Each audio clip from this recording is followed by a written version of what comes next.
Yes, I want to welcome everyone to another episode of Global Education and Career Podcast series, episode number 5, titled Pursuing Your Education Dream 2.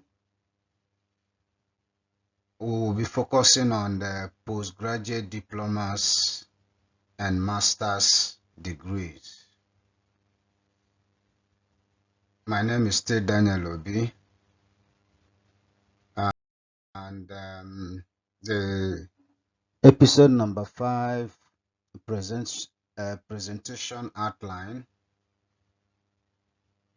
We'll start with section 1, introduction, section 2, graduate school pre-admission process, section 3, graduate school admission process, section 4, study permit visa process, section 5, preparation and traveling.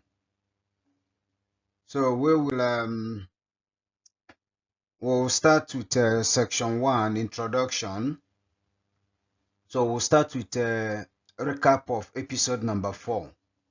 In episode number 4, we discussed the difference between diplomas and bachelor degree academic program. So either you choose diploma or first degree, depending the one that is available and convenient for you. Then also we discussed about for bachelor degree programs, we explained the requirement that will improve your chances of obtaining admission. Before you want to apply, take time to listen to episode number 4 so that you know what do you need. Then also another key takeaway is we emphasize the importance of taking language competence and standardized examination. Is very important for those of you that want to go for public university, Ivy League university, and also be considered for scholarships, depending which country you intend to submit your application.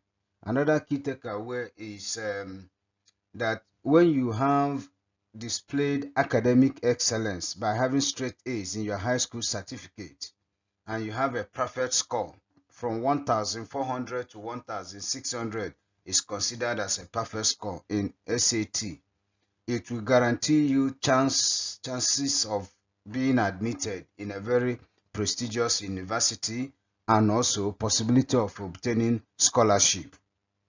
Another key point in episode number 4 is for study application successes.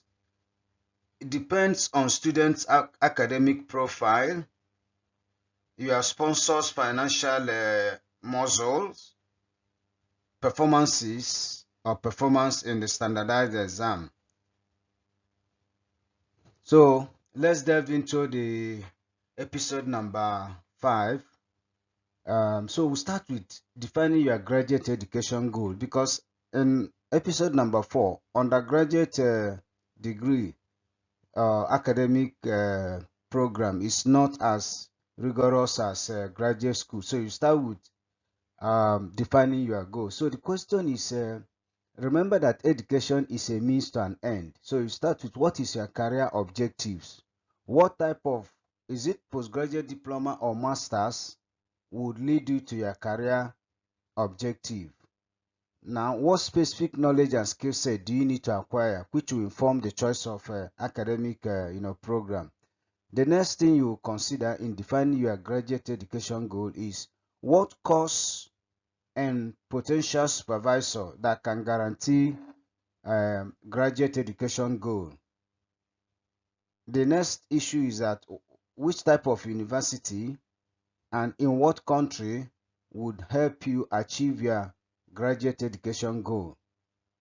Another issue to address is how do you intend to fund your graduate education? Is it self-funding or will you be looking for scholarship? So now the next thing is because the graduate academic program is a little bit more rigorous, competitive. So we introduce the idea of assessing your strengths and weaknesses with respect to your education and career goal. Because when you apply, the decision is based on your ranking among the people that applied.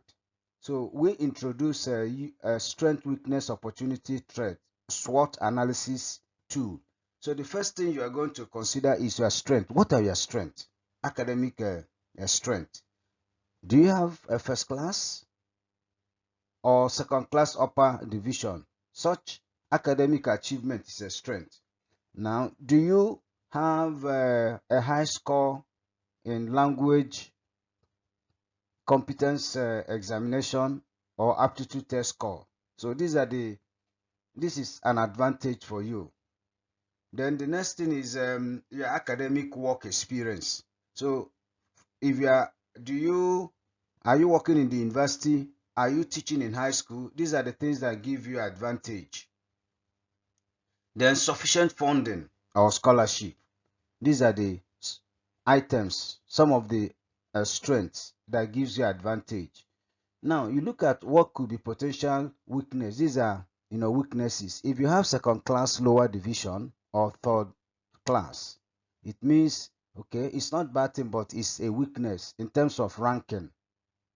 The another is your score. If your score is low in language or you didn't even take a language competent test and aptitude test, is a weakness.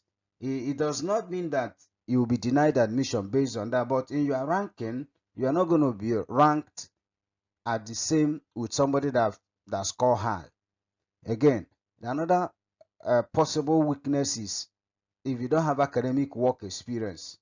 If you are applying for graduate school, you are not teaching, you are not in academic, so it could be considered as a weakness. Another thing is insufficient funding. When you don't have an insufficient funding or you don't have a scholarship, so it's a potential weakness. So we'll now look at what are the opportunities to remedy these identify weaknesses. You have to look at the chances between PGD and Masters. So if you have major weaknesses, instead of going for Masters, you can go for PGD. So you can use it to help address some of the weaknesses. And also, if you are applying for Masters, which type of Masters? As you can see later on, you will observe there are different types of Masters. Again, you can use online courses, EDX or Coursera. Most uh, universities, professors do have a certain courses. So why not, if you're applying for a prestigious, go to MIT, Harvard, most of the prestigious university, do an online course with them. Again, try to do publication. If you are not in a position to write a peer review journal publication, you can write a newspaper publication, blog publication, but let there be evidence of publication. It could also help beef up, reduce your weakness. Then academic mentor. Sometimes you need to go through, if you're from a developing countries, check and find out from the university you want to apply. Check the potential supervisors, send them email, write them, post it. Then the threat, there are threats that could also affect your ability to compete very well. Lack of access to remedial courses, especially in a country where internet facilities is very expensive. So that could affect you. Again, funding issues. If you don't have sufficient funding and also you don't have a scholarship and you may not be in a position to get help, is going to be a threat to your education dream. Then also political and economic situations. These are the unwritten rules. So if your country is undergoing political crisis, economic crisis, generally developed countries tend to deny visa more among students from a developing country or economically stressed country. So if you are from such country, know that it is a threat. Then bilateral relationship. Most of the European countries, they use bilateral agreement to give advantage to their citizens. So if your country do not have bilateral agreement with the country you want to study, is going to be a threat. So having discussed that, so let's go into section 2, which is a graduate school pre-admission process. Okay, so before you submit your application, there are certain things you need to sit down and fix. So the first thing we're going to address in section 2 is what is your chance, if assuming you want to apply uh, between postgraduate diploma and master's degree, what is your chance? So your chance are being determined by the following parameters. Number one is if your GPA is below 3.5 or above for those countries that use 5.0. Then if your work experience is outside academic sphere, it will affect your chances. So if you are doing academic work, it increases your chances. Also, if your degree, if your the last academic certification is more than 5 years, you are at a disadvantage. So that's why we recommended doing online courses. Okay, so if you are from a country of human capital index, low human capital index, and you want to study in a country with higher human capital index, the chances of it's a burden, is a disadvantage. So you have to prove them. You have to go the extra mile. Okay. So then, can you afford to attend private universities? Because private universities seems to be more expensive, but at the same time, it's easier to obtain admission. Then another thing is, if you don't want to take standardized exam or your score is low, these are also things that could affect you. Then also, if your chance of obtaining first degree admission is low. So now we'll be looking at gathering the admission application. So you have to gather the following applications. Your transcript. So we normally recommend people, instead of um, paying for all the universities that you are going to apply, because eventually you're going to attend one university. So apply for one transcript, a student copy, make a digital copy. So you use that one to apply to all. So the one that the university that gives you admission, then you can now ask your university to send them your transcript. Another thing is language proficient test score. So you need to have it. There are a lot of YouTube that tell people universities that don't need language test. Yes, it's okay, but we're looking at what you call standard, because in most of the developed country they use a metric system that they want to be fair to everybody, so they rank everybody. So you need reference letters, normally 3. In some cases, university may require 2. If it is 3, 2 of them must be from the former lecturers. Then you need your international passport page. Then you also your academic certificate, the highest. If you have a first degree or diploma, then you have to make digital copy of it. Do you have a standardized test score? Maybe for masters or postgraduate diploma, you don't do SAT, you do GRE for sciences, engineering, medicine. But for business school, you do GMAT. Then prepare academic CV and others as the case may be. So the next thing is that you have to look at the seed funding and graduate school sponsorship. So the seed funding include the cost of transcript, the cost of language test, the cost of university application fees, because each university you apply, you have to pay them small amount of money for them to consider your application. Then the cost of a standardized test, then logistics. These are examples of what we call seed funding. Okay, so there are also other critical questions that are related to this. Are you self-sponsoring? In other words, are you the one paying for your fees, assuming that you've worked for some years and you've gathered money? Or if not, who is your sponsor? Is it your parents, uncle, community? Do you have a scholarship? If you don't have a scholarship, the next question is, do you need a scholarship? So these are the issues that you have to sort. Then the graduate school sponsorship. So you need to know what is the tuition fee for that graduate school. What's the living expenses for in that city, in that country? Usually, the immigration always give you an idea. Then other costs. So these are the two main costs that will determine the amount of money the visa will require from you. So now we'll go to section number 3, which is the actual admission application process. Now you want to apply. You've sorted out the pre-admission process.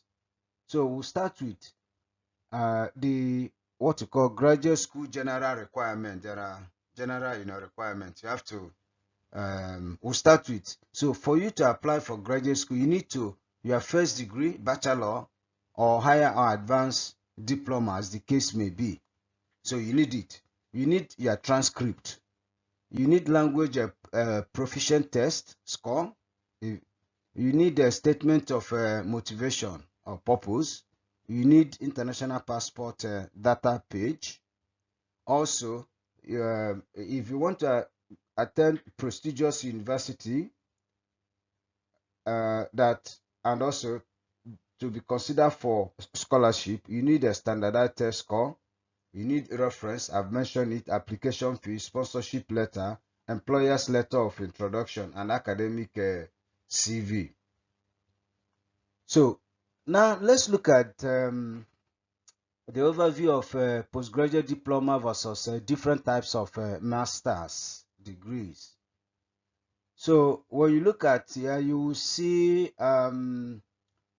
we have postgraduate diploma. We have different 4 types of masters here. We have third master's degree, especially in UK. They have a lot, and that is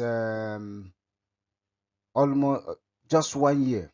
Then we have third master's degree program. We have a research master's degree program, which is a normal master's. So in third master's degree program, you don't do thesis, you do only coursework and a project. But for master's degrees programs, you do thesis and coursework. Now there is other type of masters we call M.Phil. In this kind of masters is by research. In other words, sometimes if you are doing your PhD and for one reason or the other you may not be able to go further, the university may decide, okay, you have enough research result that, okay, go for research masters in M.Phil. Then we have professional masters for those who want to be managers. It's called MBA. So you see the table, you see the differences, the language requirement, the standardized tests, if you need publication and all that. Then I need to mention there are special masters we didn't include, something like LLM. LLM is those in law, their professional master's degree is different from masters in law. The LLM is as a master's degree program is higher than masters in maybe different types of different areas in masters. We have M.Phil, masters in fine art, for those in fine art. We also have different types of masters. So we will look at, let's take a look, dive deeper into the master's degree application, process. So if you want to apply, make or use the school checklist. That's each school has a checklist, but if they don't have a checklist, read the instructions. Then you make the checklist, the requirements. Then also use the online application platform of the university. Go to the website, register your username and password, so you have an account with them. Then thereafter, then step number 3 is organize your supporting documents. We've mentioned supporting documents. Then when you do that, save all the supporting documents in your computer or Google Drive or Microsoft OneDrive or external drive. Then thereafter, use app like smallpdf.com to merge 2 or 3 PDF files. Then also use your academic CV to fill the application form. So you have to prepare the academic CV. We're going to deal with that in the next in the subsequent episode. Then draft sample of reference letters. So in order to help your referees, just read the requirement, the section of the reference, and prepare it, draft, and send to your potential referee so that it will be easier for them. Don't just ask them, give me reference letter. Prepare a draft. Then thereafter, upload the required document after filling the form. Then print and save the evidence. Then use a credit card for payment, and so on and so forth. So the graduate school admission decision. So assuming that you submitted the application, you pay. Normally it takes 2 to 4 months for the admission to go through. Then decision could be favorable. So if the decision is favorable, we're going to,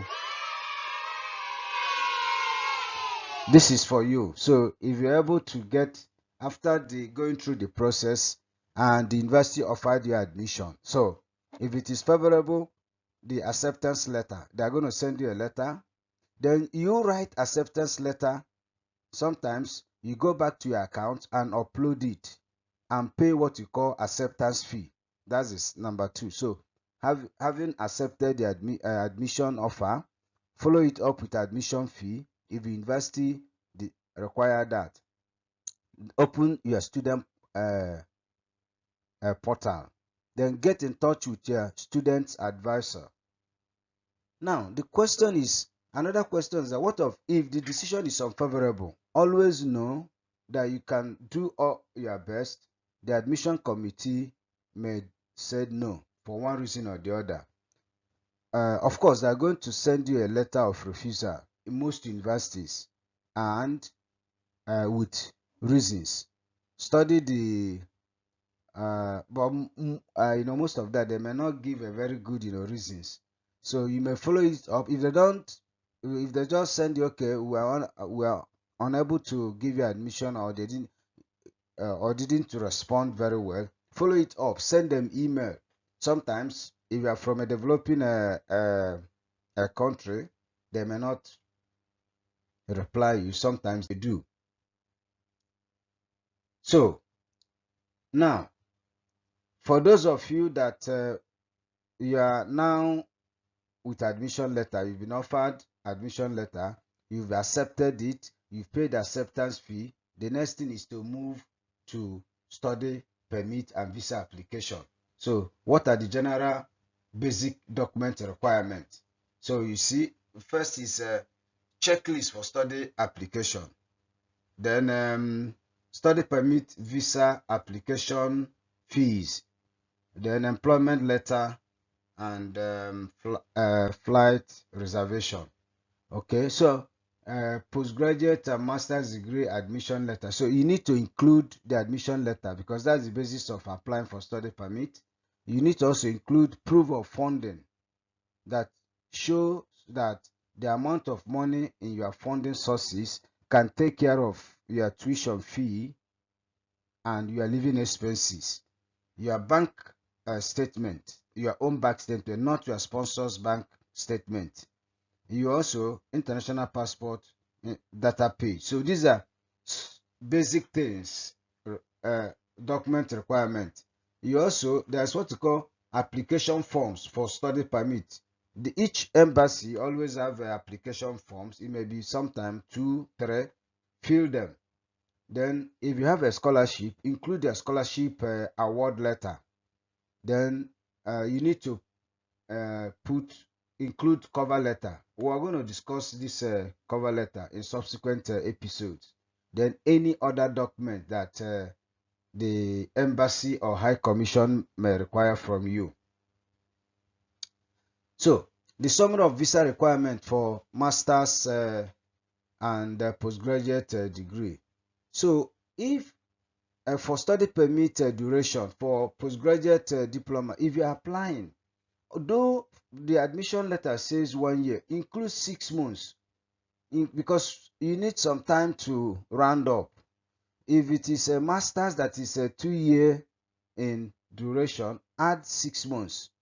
MBA, add 6 months. So, but it's not, they may give it to you, they may reduce it to 2 years, but this is our advice. Then for visa entry, always make sure that you ask for multiple visa, especially when the study is going to be up to 2 years, because as a graduate student, you may get a good result that you need to go for conference outside the country where you are studying. So you need, the study permit does not allow you to enter, it only allows you to stay and study. So if you go for conference outside that country, you can't come in.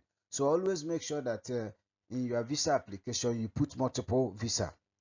Again, if you're from a low human capital index country and you want to go to higher, sometimes the rate at which visas are denied are high. So we always are advised when you're applying for visa, include language tests and standardized tests. So the next thing is a consular study permit and visa application decision. Now, having applied, you submitted your application, you pay the embassy, you have to wait. The waiting period varies from one country to the other. But let's say average of between 2 months and 4 months. So you give such time so that for decision to arrive. So decision could be favorable. In a favorable decision, then they will issue you with a study permit approval, and also they will now affix visa on your international passport. Then thereafter, you have to confirm flight reservation, buy health insurance, traveling health insurance, and get in touch with your student's advisor to tell him or her that your application is favorable. But what of a situation whereby it is not favorable? If it is not favorable, you have to study the letter of refusal because there always state reasons. Then when you study the reasons, can you address them? If the answer is yes, then address them. Then you can reapply for study permit. But that does not guarantee. Then immigration application for your spouse. So this is for you. So let's assume that because for graduate, it's possible that you are married. Assuming that you have a spouse. So if you have a spouse, and you want your spouse to join you, it is an entitlement. We always advise if you are from a country of a high human capital index, from a developed country to a developed country, normally it's not a problem. But if you are coming from a developing country to a Western developed country, sometimes they don't extend the same treatment they give to other students from advanced economy. So we advise sometimes if you don't have enough funding, don't go with your family at the same. Don't apply. Get your study permit first.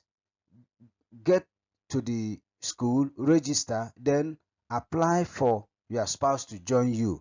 You have more negotiating power at that level than adjoining your spouse application with your own. At that, uh, if you do that, you need higher funding for them to give both of you. So if you are going with your spouse, submit your when you submit your submit that of your spouse work permit.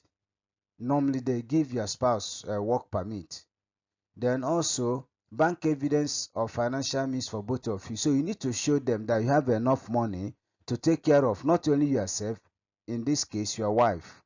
So you have to provide supporting documents such as marriage certificate or the tax return that show that both of you, in case of a common law partner. You have to uh, bring letter of introduction of your spouse if to indicate her work experience and other documents. But we advise third world countries applicants for their spouses are more likely to be denied. So be strategic. So now, what of a situation where not only that you have a spouse, you have a child or a children, you want to go with your family. The same advice.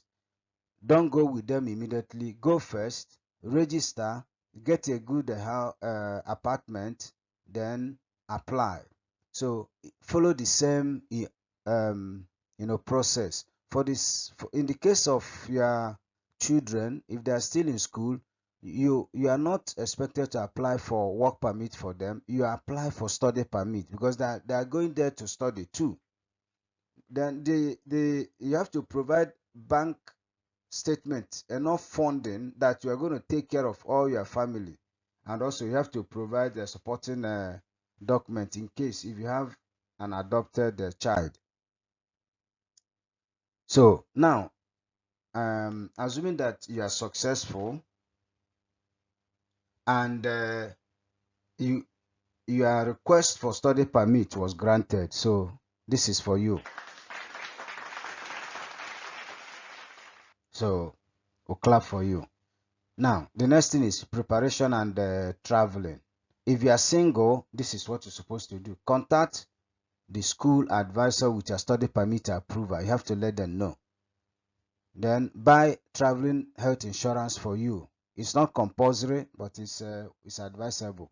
Confirm your flight ticket reservation and forward it to the school. Make arrangements for accommodation on arrival. Check seasonal weather you will face on arrival, whether it's going to be winter or not. Find a community or an association or mentor to affiliate with. Now, what of if you are married with or without children? So these it's almost the same thing. Contact the university is the same.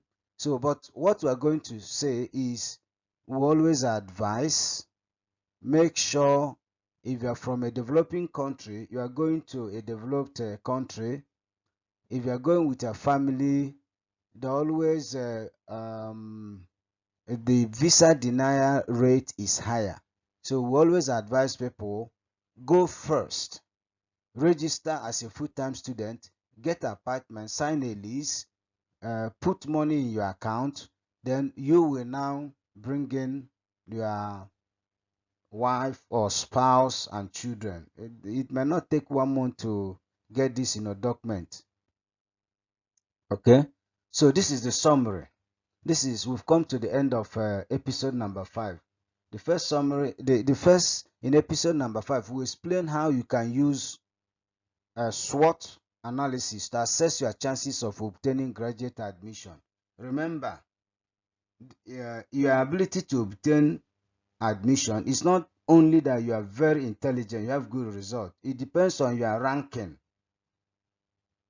compared to other applicants. So we'll also do in episode number 5 the success of achieving your educational goal and career dreams, start with choosing graduate admission in your dream school and country. So check episode number 3 is going to help you. We also, in this episode number 5, we discuss different types of master's degree program targeted for different career options. Thought masters, normal masters, M.Phil, and MBA. So in this episode number 5, also, apart from high GPA, you may need competitive scores in both the language and standardized exam in order to stand the chance of obtaining master's degree admission in Ivy League universities. Also, in this episode number 5, we provided detailed step-by-step application processes for submission of study permit in case if you want to do it alone. Then finally, you can achieve your education dream in a prestigious university and country, and consequently your dream. So this is the end of episode number 5, and I want to say thank you so much for listening to us. It is a little bit longer than 30 minutes. It is deliberate. We want to explain this thing step by step. So you can reach us globalmentors@gmail.com. Please, I passionately appeal to you. I'm looking to get up to 30,000 subscribers so that we'll start bringing admission officers of different universities to start interviewing them on this channel. We'll be interviewing, we'll bring the SAT, GMAT, so that they will come to talk to tell you the smart way to get high scores. And we'll be talking to consular generals of different embassies in order to demystify this visa processes. So if you want to hear this, give me a thumbs up, subscribe, let other people know, and let me your questions and your comments. And kindly check out the next episode 6, which is Pursuing Your Education Dream 3. We'll be focusing on PhDs and postdoctoral fellowship. Thank you so much. See you in the next episode 6.